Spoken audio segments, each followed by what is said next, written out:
আসসালামু আলাইকুম রহমতুল্লাহ। কেমন আছো সবাই? আজকে কথা বলবো আইপিএল চ্যাম্পিয়ন নিয়ে। গতকালকে আইপিএল এ ফাইনাল অনুষ্ঠিত হয়েছিল। ফাইনালে কলকাতা নাইট রাইডার্স 8 উইকেটে সানরাইজ হায়দ্রাবাদকে পরাজিত করে তৃতীয়বারের মতো চ্যাম্পিয়ন হয়েছে। আপনারা হয়তো জানেন যে কলকাতা নাইট রাইডার্স বিগত যে দুইবার চ্যাম্পিয়ন হয়েছিল, সেই দুইবার চ্যাম্পিয়ন দলের সদস্য ছিলেন আমাদের সাকিব আল হাসান। সানরাইজার্স হায়দ্রাবাদ একবার চ্যাম্পিয়ন হয়েছিল, সেই চ্যাম্পিয়ন দলের সদস্য ছিলেন আমাদের বাংলাদেশের কাটার মাস্টার মুস্তাফিজুর রহমান।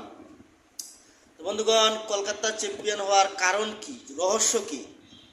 রহস্য বলতে হবে কলকাতা নাইট রাইডার্স এই আপনার মিচেল স্ট্রাককে 24 কোটি টাকা দিয়ে যখন তারা কিনে নিয়েছিল, তখন অনেকেই বলেছিল 24 কোটি, অনেকে হাসি ঠাট্টা করেছিল 24 কোটির প্লেয়ার উইকেট পায় না প্রথম দিক দিয়ে।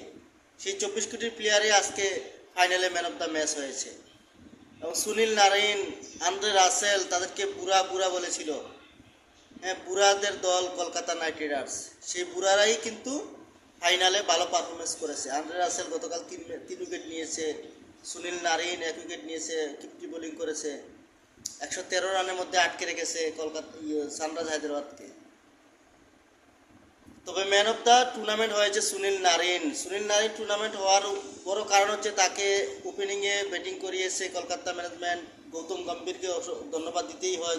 গৌতম গম্ভীর কলকাতার যে আগে দুইবার চ্যাম্পিয়ন হয়েছিল, সেই দলের ক্যাপ্টেন ছিল গৌতম গম্ভীর। এবার চ্যাম্পিয়ন হয়েছে সেই দলের মেন্টর গৌতম গম্ভীরের পরিকল্পনায় আজকে ম্যাচটা এই পর্যন্ত চ্যাম্পিয়ন হয়েছে দলটি।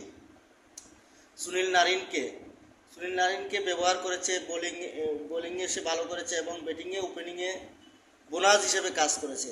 আমাদেরও যদি মেহেদী হাসান মিরাজকে বাংলাদেশ টিমে সেই ব্যবহারটা করতে পারতো, হয়তো বাংলাদেশ টিমও ভালো একটা রেজাল্ট পেত। ধন্যবাদ সবাইকে। ভিডিওটি লাইক, কমেন্ট এবং শেয়ার করে পাশে থাকবেন।